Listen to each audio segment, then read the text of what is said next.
About the regulation of secretion. ठीक है, regulation के बारे में मैंने आपको बताया कि पैरासिम्पैथेटिक स्टिमुलेशन कैसे रेगुलेट करती है। ठीक है, पैरासिम्पैथेटिक स्टिमुलेशन मैंने आपको डिटेल में बता दी। तो फर्स्ट जो स्टिमुलेशन होगी यानी कंट्रोल होगा वो पैरासिम्पैथेटिक होगा। ठीक है, ये काफ़ी हद तक कंट्रोल कर रहा होता है। और नंबर 2 पे जो कंट्रोल है जी, आपको पता है सिंपैथेटिक भी करता है, लेकिन सिंपैथेटिक इतना ज़्यादा नहीं करता जितना पैरासिम्पैथेटिक जो है वो स्टिमुलेशन को सलाइवा की बढ़ाता है। ठीक है, अच्छा जी, सिंपैथेटिक क्यों नहीं करता इतना ज़्यादा, क्योंकि इसका डुअल इफेक्ट है, ये इनहिबिट कर देता है बदले में। कैसे इनहिबिट करता है? वेजो कंस्ट्रिक्शन करवा के। ठीक है, और तीसरे नंबर पे अगर देखा जाए तो कुछ रिफ्लेक्सेस आते हैं यानी सिग्नल्स आते हैं हायर सेंटर से। ठीक है, हायर सेंटर ऑफ ब्रेन से, फॉर एग्जांपल एपिटाइट सेंटर।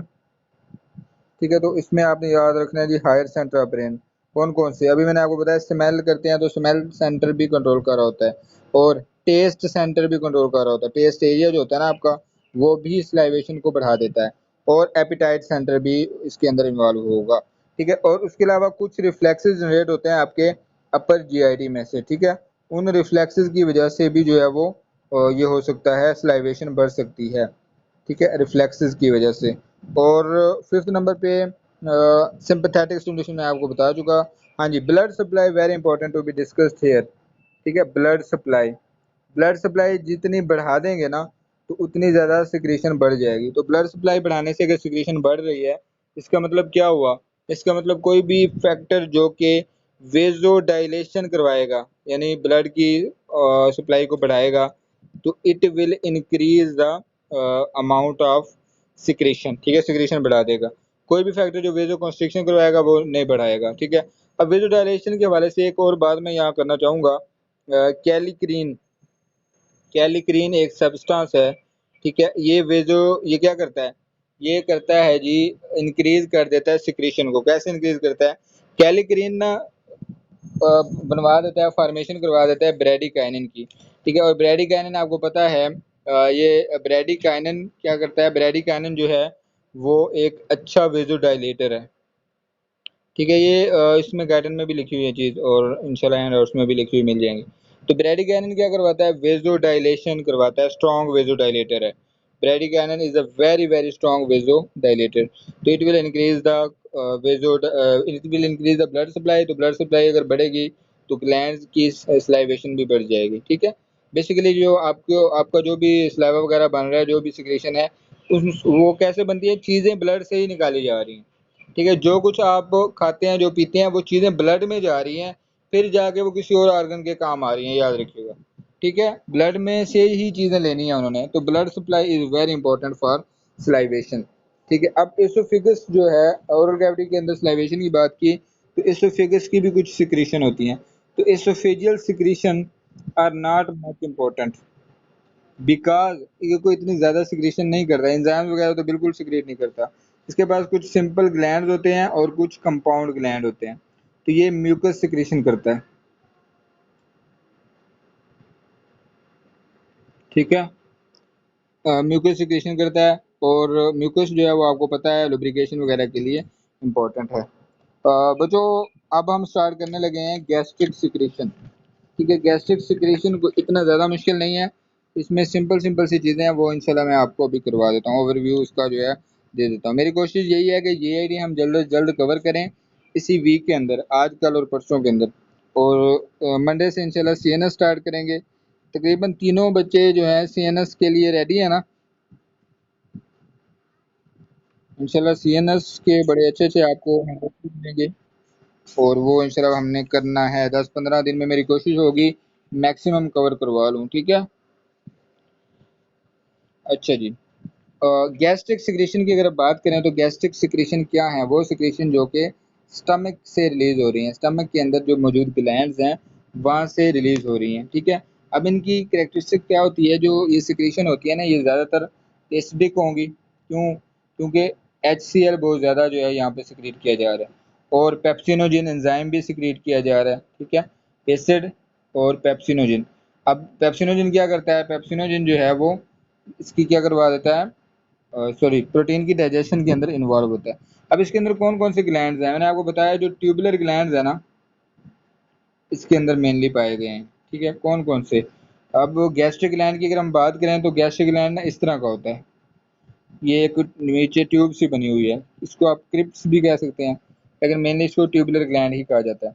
अब इसमें क्या होता है, इसकी जो एपिथेलियम है ना, यहाँ ये देखें, ये बाकी सरफेस बनी हुई है, तो इसके अंदर जो है वो एक ट्यूब सी बनी हुई है, तो यहाँ पे सरफेस एपिथेलियम होगी इस एरिया में। I am not going to draw it. अच्छा जी, सरफेस एपिथेलियम होगी। सरफेस एपिथेलियम के बाद यहाँ पे ना एक नेक से बनी हुई होती है, तो नेक के अंदर यहाँ पे ना म्यूकस सिक्रेटिंग ग्लैंड्स होते हैं, सेल्स होते हैं, उनको कहते हैं म्यूकस नेक सेल्स। म्यूकस नेक सेल्स, ठीक है। उसके बाद यहाँ पे करके मोटे मोटे सेल्स होते हैं, वो क्या होते हैं जी, ऑक्जेंटिक ग्लैंड या ऑक्जेंटिक सेल्स, ठीक है। ऑक्जेंटिक भी कहते हैं और पेराइटल भी कहते हैं। और उसके बाद यहाँ डीपली पड़े होते हैं यहाँ पे करके, ठीक है, सेल्स पड़े हुए होते हैं, उनको कहते हैं peptic cells. Oxyntic cells involve in the secretion of HCl, और जो पेप्टिक सेल है it is involve in the secretion of pepsinogen, ठीक है। तो ये इसके अंदर ग्लैंड्स हैं जी, ठीक हो गया। और जो आपके ये कहाँ कहाँ ग्लैंड्स पाए जाते हैं, ग्लैंड जो है स्टमक के अंदर, आपको स्टमक के पार्ट्स भी पता ही है, पता है ना, ये फंडस है, ये एंट्रम है, ठीक है। तो आपके ये जो ऑक्जेंटिक ग्लैंड्स होते हैं ना, ये कहाँ पे पड़े हुए होते हैं, यहाँ पे, ऑक्जेंटिक वाले ग्लैंड्स यहाँ पे होते हैं, और जो आपके पेप्टिक ग्लैंड्स होते हैं वो मेनली यहाँ पे पड़े हुए होते हैं, ठीक है, पाइलोरिक पोर्शन, ये एंट्रम है, ठीक है। और इसके बाद पाइलोरस, ये वाला एरिया पाइलोरस है, और ये क्या है, पाइलोरिक पंप, यहाँ पे हमने देखा था, ठीक होगा। तो ये इसकी लोकेशन है स्टमक के अंदर। अच्छा जी, अब सिक्रीशन कौन कौन सी सिक्रीट होती है, जो मुख्तलिफ सेल्स हैं उनमें से। अच्छा जी, म्यूकस सेल्स जो होते हैं, म्यूकस नेक सेल्स, वो जारी बात है नाम से ज़ाहिर है वो म्यूकस सिक्रीट करेंगे। ऑक्जेंटिक सेल क्या सिक्रीट करेगा, HCl, और पेप्टिक सेल क्या सिक्रीट करेगा, pepsinogen. Pepsinogen is secreted in its inactive form which is called pepsinogen, और उसको एक्टिवेट किया जाता है पेप्सिन के अंदर विद ऑलरेडी प्रेजेंट पेप्सिन या HCl की मदद से, ठीक है। It is converted into a pepsin, ठीक है। पेप्सिन जो है वो एक्टिव एंजाइम है। Why it is secreted in inactive form, because it has ability to destroy the walls of stomach, तो इसलिए इनएक्टिवली सिक्रेट किया जाता है, कहीं जहाँ से ये सिक्रेट हो रहा है वहाँ भी डैमेज ना कर दे। तो जब ये स्टमक में अपनी अप्रोप्रिएट पोजीशन में आ जाता है काम करने के लिए, तो वहाँ उसको एक्टिव कर दिया जाता है, ठीक है। अब सबसे अहम जो हम पढ़ने जा रहे हैं वो है basic mechanism of hydrochloric acid secretion, because hydrochloric acid is the main thing which we will discuss, ठीक है। जो कि आपको पता है कि एसिड की सिक्रीशन जो है ना वो स्टमक के अंदर पड़ने वाली एक मेन चीज़ है। अब ये कैसे सिक्रीट होता है, ये ज़रा हम देखते हैं। डेली की बुनियाद पे 160 मिली मोल पर लीटर HCl जो है वो सिक्रीट हो रहा होता है हमारे स्टमक के अंदर, 160 मिली मोल पर लीटर बर। अब ये pH कितनी तक ले जा सकता है, 0.8, और इसके अंदर जो हाइड्रोजन आयन की कंसंट्रेशन है वो आर्टीरियल ब्लड की निस्बत 2 मिलियन ज़्यादा होती है, इसलिए तो इसकी पीएच ज़्यादा है ना, 2 million more than the arterial blood बहरहाल। अच्छा जी, अब जो मेन चीज़ हम देखने जा रहे हैं वो है कैसे ये होता है, मतलब एसिड की सिक्रेशन कैसे होती है। तो एक पंप आपने याद रखना है, पहले आपने एक पंप पढ़ा हुआ है सोडियम पोटेशियम पंप, तो आज एक और पंप याद कर लें, हाइड्रोजन पोटेशियम पंप, ठीक है, हाइड्रोजन पोटेशियम पंप। ये पंप बहुत ज़्यादा इंपॉर्टेंट है। अब कैसे HCl की सिक्रीशन हो रही है, ये ज़रा देखने वाला और समझने वाली चीज़ है, ये आप ज़रा इधर कर लें, देख लें, इधर ही मैं ड्रा करने की कोशिश करता हूँ। ये जी हमने एक सेल बनाने की कोशिश की है, ठीक है, थोड़ा अगर इसको बड़ा कर लें,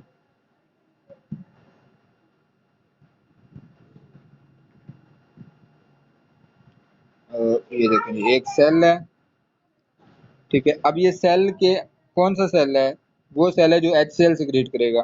वो कौन सा सेल करता है, पेराइटल सेल या ऑक्जेंटिक सेल, ये पेराइटल सेल है। अच्छा जी, अब ये सेल जहाँ पे मौजूद है ना, अब इसके इस तरफ जो है वो कैनालिकुलस है, ल्यूमन ऑफ कैनालिकुलस। कैनालिकुलस अब आप सोचेंगे कि जी वो क्या होती है, ये देखें जो अभी हमने वो ट्यूबुलर ग्लैंड बनाया था ना, इस तरह था, अब मैं इसको हॉरिजॉन्टली ड्रा कर रहा हूँ। अच्छा, तो इसमें कहीं पे आपने ऑक्जेंटिक सेल्स बनाए थे यहाँ पे, ठीक है। तो ये जो अंदर वाला एरिया है ना ल्यूमन, ये जो मतलब पूरा स्ट्रक्चर है इसको कैनालिकुलस कहते हैं, या इसका जो प्लूरल है वो कैनालिकुलाई है, ठीक है। तो ये जो अंदर वाला एरिया है ना वो उसका ल्यूमन है, ठीक है। तो अब देखिए यहाँ अगर ऑक्जेंटिक सेल पड़ा हुआ है यही वाला, तो इसके एक साइड पे ल्यूमन वाला एरिया है और दूसरी साइड पे ये इंटरस्टिशियल फ्लूइड पड़ा हुआ है और बॉडी सॉरी स्टमक की दूसरी स्ट्रक्चर पड़ी हुई है, ठीक है। तो एक तरफ ल्यूमन है जो कि हम मैं यहाँ लिख रहा हूँ, और दूसरी तरफ इंटरस्टिशियम है जो कि ये वाला एरिया है, ठीक है। समझ आ गई ना बच्चों को? हाँ जी, पेराइटल ये सेल का एरिया, ये जनाबे वाला हो गई ल्यूमन, और ये हो गई आपकी इंटरस्टिशियल स्पेस या फ्लूइड जो भी है। अब यहाँ पे ना एक पंप पड़ा हुआ है, वो पंप वर्क करेगा। उससे पहले यहाँ पे आपने देखना है कि वाटर को, यानी इसके अंदर जो होता है ना H2O, वो टूट जाएगा, किस में कन्वर्ट हो जाएगा?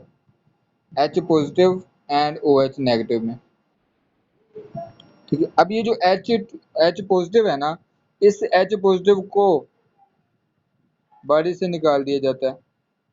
कौन निकालता है? ये वाला पंप।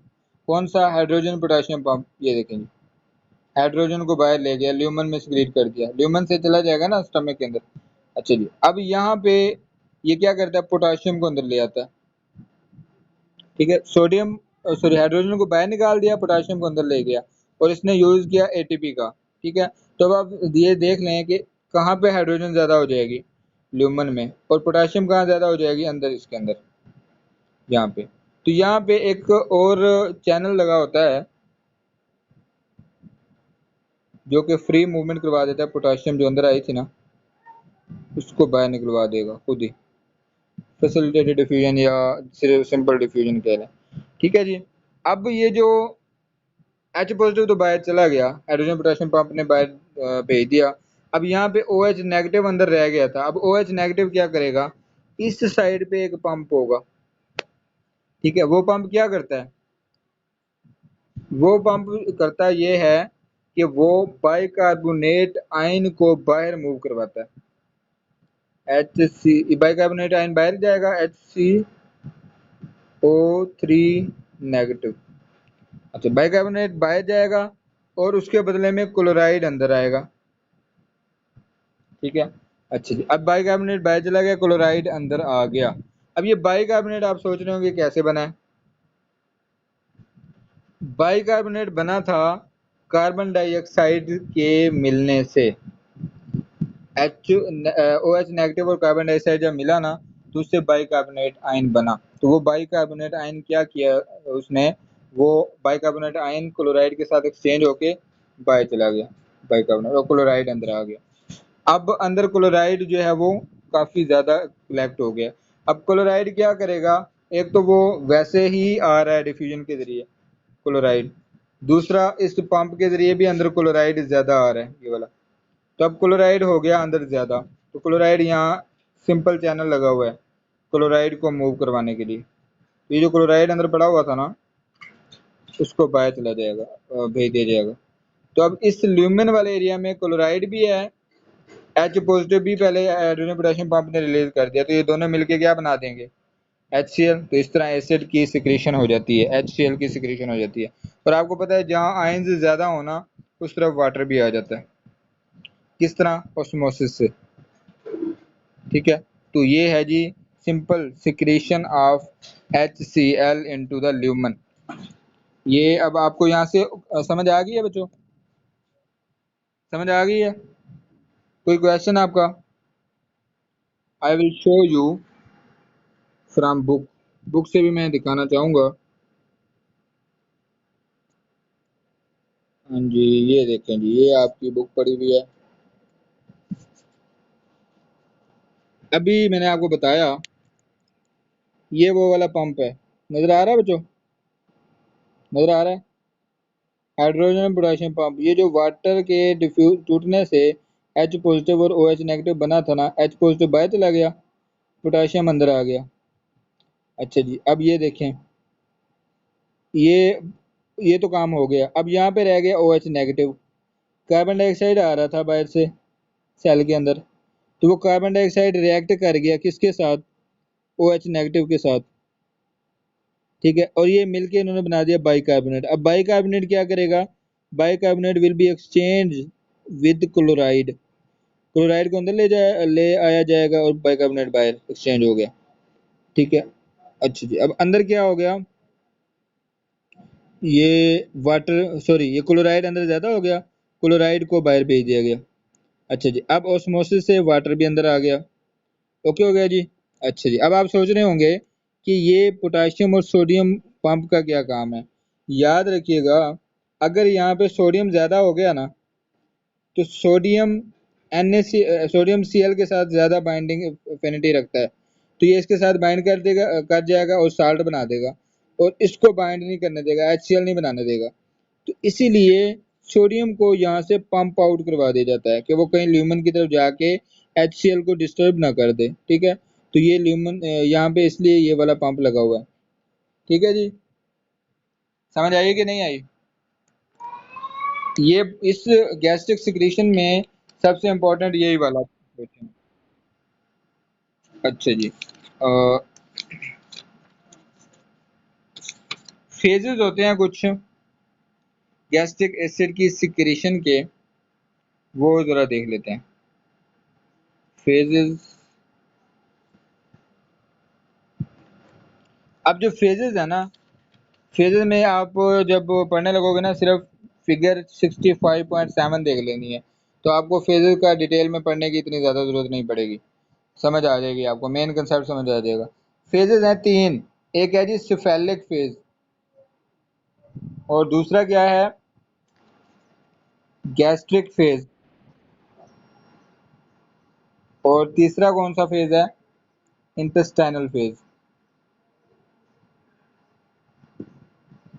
इंटेस्टाइनल फेज, ठीक है। अब ये जो सिफेलिक फेज है ना, अभी आपने खाना खाया नहीं है, आपने खाने को देखा है, उसकी स्मेल जो है बड़ी शानदार सी, वो आपने स्मेल की है, और आपको खाना बड़ा डिलीशियस लगा है, और आपने नोट किया होगा सलाइवा सिक्रेट हो जाता है ना, मुंह में पानी, कहते हैं मुंह में पानी आ जाना, तो असल में मुंह में पानी भी आ जाता है, लेकिन गैस्ट्रिक सिक्रीशन भी हो जाती है, ठीक है। यानी स्टमक प्रिपेयर कर लेता है कि जी खाना आने वाला है, तो get ready for its processing and digestion. तो ये है सोफेलिक फेज, यानी आपका दिमाग इसे कंट्रोल कर रहा है। अब आप सोच रहे होंगे कि जी क्यों कर रहा है, क्योंकि जब आपके दिमाग के पास, आपके माइंड के पास इंफॉर्मेशन गई कि खाना पड़ा हुआ है, तो वहां से पैरासिम्पथेटिक स्टिमुलेशन जाएगी अपर जीआईटी को एंड लोअर इंटेस्टाइन, वो अभी मैंने पढ़ाया आपको। तो वो पैरासिम्पथेटिक स्टिमुलेशन क्या कर रही है, स्लाइवेशन को कंट्रोल कर रही है, तो वो कुछ हद तक स्लाइवेशन करवा देती है। कितनी करवाती है, तकरीबन 30%, ठीक है। 30% जो स्लाइवेशन है वो ये करवा देती है। न्यूरोजेनिक सिग्नल्स आते हैं हायर सेंटर सेरेब्रल कॉर्टेक्स से, और ये एपिटाइट सेंटर, स्मेल सेंटर वगैरह सारा जनाबे वाला ये पैगाम लेके जाते हैं स्टमक के पास कि भाईजान खुराक आने वाली है, फूड आने वाली है, बर्गर हमने अभी खाना है, तो prepare your self for its digestion, ठीक है। तो ये है सेफेलिक फेज। अब जो दूसरा फेज होता है वो गैस्ट्रिक फेज, जब खुराक स्टमक के अंदर इंटर हो जाती है ना, तो अब आपको पता है जी वो क्या करेगी, रिफ्लेक्सेस जनरेट करवाएगी। सबसे पहले वेगो वेगल रिफ्लेक्स, वेगो वेगल पढ़ा था ना, वेगस नर्व स्टमक से, स्टमक की स्ट्रेचिंग के ऊपर मैसेज स्टमक से लेके ब्रेन के पास जाती है, ब्रेन से वापस स्टमक के पास लेके आते हैं, इसको वेगो वेगल रिफ्लेक्स करते हैं। उससे क्या होती है, गैस्ट्रिक सिक्रीशन भी हो जाती है, गैस्ट्रिक मसल्स की रिलैक्सेशन भी हो जाती है, ताकि फूड की कैपेसिटी को बढ़ाया जाए, फूड की जो अंदर स्टोरेज है वो बढ़ जाए। अच्छा, एक तो हो गया वेगो वेगल रिफ्लेक्स, दूसरा क्या होता है, लोकल एंटेरिक रिफ्लेक्स भी कंट्रोल करते हैं सिक्रीशन को, ठीक है। तो ये लोकल एंटेरिक रिफ्लेक्स की वजह से भी सिक्रीशन जो है वो बढ़ जाएगी। और तीसरे नंबर पे क्या है, गैस्ट्रिन हार्मोन रिलीज होता है। वो जो गैस्ट्रिन हार्मोन है ना, वो भी सिक्रीशन को बढ़ा देता है, ठीक है। गैस्ट्रिन हार्मोन कैसे बढ़ाता है सिक्रीशन को, ठीक है। गैस्ट्रिन हार्मोन ना दो फॉर्म में रिलीज होते हैं, ये बाद में देखते हैं, पहले अभी ये वाला फेजेस को कंप्लीट कर लें। ठीक है, तो ये 3 मैकेनिज्म है जिसकी वजह से सिक्रीशन होती है गैस्ट्रिक एसिड्स की, और वो कितने परसेंट है, ये टोटल सिक्रीशन का 60% इस फेज में रिलीज हो जाता है। तो 30% सिफेलिक फेज में, 60% इस वाले फेज में, बाकी रह गया 10%। वो जब ड्यूडेनम में फूड जाती है ना, तो याद रखिएगा जो गैस्ट्रिन प्रोड्यूसिंग जी सेल्स है ना, वो स्टमक में भी होते हैं और किस में होते हैं, स्टमक के साथ साथ अपर पार्ट ऑफ ड्यूडेनम में भी होते हैं। ठीक है, ड्यूडेनम में भी कुछ हद तक जी सेल्स होते हैं। तो वो जी सेल्स उसमें होने की वजह से गैस्ट्रिन रिलीज करेंगे, और गैस्ट्रिन आपको पता है क्या करेगा, गैस्ट्रिन जब रिलीज होगा तो वो क्या करवाएगा, गैस्ट्रिक एसिड की सिक्रीशन को बढ़ा देगा। तो ये 3 फेजेस हैं, ये 10% सिक्रीशन करवाता है। ठीक है, 10%, ये 3 फेजेस हैं, सिंपली आपने इनको अपने माइंड में रख लेना है। अब सवाल पैदा होता है जी, गैस्ट्रिन कैसे सिक्रीशन करवाता है, गैस्ट्रिन। ठीक है, गैस्ट्रिन जो है, गैस्ट्रिन का मैकेनिज्म, बल्कि इस पूरे को ही देख लेते हैं। Stimulation of gastric acid secretion, stimulation कैसे होती है। सबसे पहला पॉइंट यहाँ पे क्या आएगा, पैरासिम्पथेटिक स्टिमुलेशन। ठीक है, पैरासिम्पथेटिक स्टिमुलेशन यानी ब्रेन से मैसेज आएगा और वो पैरासिम्पथेटिक नर्व्स के जरिए स्टिमुलेट होकर गैस्ट्रिक एसिड की सिक्रीशन हो जाएगी। ठीक है, सबसे पहले पैरासिम्पथेटिक हो गया। दूसरे नंबर पे क्या है, दूसरे नंबर पे ये है कि जी आपकी सेल्स जो आपका जीआईटी सॉरी जो आपका ग्लैंड होता है ना, उसके अंदर अंदर क्या होते हैं, एक खास किस्म के सेल्स होते हैं, उनको नाम दिया जाता है ECL, एंटेरोक्रोमाफिन लाइक सेल्स। अब मैं सारा नहीं लिखने लगा। ECL एंटेरोक्रोमाफिन लाइक सेल्स होते हैं। अब ये क्या करते हैं, ये सेल्स जो हैं, ये इसका बड़ा इंपॉर्टेंट फंक्शन है क्या रिलीज करवाने में, हिस्टामीन रिलीज करवाने में। हिस्टामीन रिलीज हो जाता है। ठीक है, जब ये हिस्टामीन रिलीज होता है ना, ये हिस्टामीन जाके क्या करता है, सिक्रीशन को, गैस्ट्रिक एसिड सिक्रीशन को बढ़ा देता है। ठीक है, तो गैस्ट्रिक एसिड सिक्रीशन जो है वो इंटेरोक्रोमाफिन लाइक सेल्स भी बढ़ा रहे होते हैं। ठीक है, ये आप लोगों ने, ये इसकी दूसरी यानी कह लें कि मैकेनिज्म है, दूसरा तरीका है जिससे स्टिमुलेट हो जाता है गैस्ट्रिक एसिड सिक्रीशन। ठीक है, समझ आ गई इस बात की, इंटेरोक्रोमाफिन लाइक सेल्स। अच्छा जी, अब गैस्ट्रिक एसिड को गैस्ट्रिन कैसे स्टिमुलेट करता है। गैस्ट्रिन जो है आपको पता है एक हार्मोन है जो कि जी सेल, ये सारी बातें आप पढ़ चुके हैं, जी सेल्स से रिलीज होता है। ठीक है, अब ये 2 फॉर्म में रिलीज होता है। ठीक है, और रिलीज कहाँ से होता है, पाइलोरिक ग्लैंड से, याद रखिएगा, पाइलोरिक ग्लैंड। अभी मैंने बताया ना कि कहाँ पे जो फंडस होती है उसके अंदर कौन से ग्लैंड्स हैं ज्यादा, वो वाले ग्लैंड हैं जो कि एसिड प्रोडक्शन करवाते हैं। और जो एंट्रल पोर्शन है वहाँ पे कौन से ग्लैंड ज्यादा होते हैं जो कि पेप्सिनोजन प्रोड्यूस कराते हैं। तो एंट्रल पोर्शन यानी पाइलोरिक वाले पार्ट के अंदर जो है वो जी सेल्स भी होते हैं जो कि गैस्ट्रिन रिलीज करवाते हैं, जो कि गैस्ट्रिक एसिड सिक्रीशन को स्टिमुलेट करता है। ठीक हो गया। अच्छा जी, अब गैस्ट्रिन जो है वो एक पेप्टाइड है। अब ये 2 फॉर्म में रिलीज होता है, एक होता है G34 और एक होता है G17। अब इनमें डिफरेंस क्या है, इनमें डिफरेंस है अमाइनो एसिड का, एक के अंदर 34 अमाइनो एसिड हैं और एक के अंदर 17 अमाइनो एसिड हैं। ठीक है, अब जब फूड एंटर होती है ना, तो ये फूड जाके क्या करती है, ये जो गैस्ट्रिन सेल्स हैं उनको जाके स्टिमुलेट करती है। ठीक है, उससे क्या होता है, गैस्ट्रिन रिलीज होता है। फूड आई, ठीक है, फूड ने स्टिमुलेट किया वो जी सेल्स को, उससे क्या हुआ, जी सेल्स के स्टिमुलेट होने की वजह से गैस्ट्रिन रिलीज हुआ। अब वो जो गैस्ट्रिन है वो ब्लड के अंदर जाएगा, ब्लड के अंदर जाके वो किसके अंदर चला जाएगा, वो ब्लड से स्टमक को दे दिया जाएगा, स्टमक की तमाम वाल्व के अंदर सप्लाई कर दिया जाएगा। ठीक है, अब आपको पता है हर ग्लैंड के अंदर एंटेरोक्रोमाफिन सेल्स जो होते हैं वो पड़े हुए होते हैं। अब वो क्या करेगा, उनको जाके स्टिमुलेट करेगा, उससे हिस्टामिन रिलीज होगा।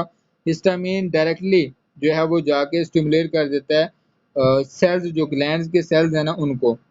ठीक है, तो उससे क्या हो जाती है, गैस्ट्रिक सिक्रेशन बढ़ जाती है। नहीं समझ आई इस बात की? दो फॉर्म है, 34 वाला और 17 वाला।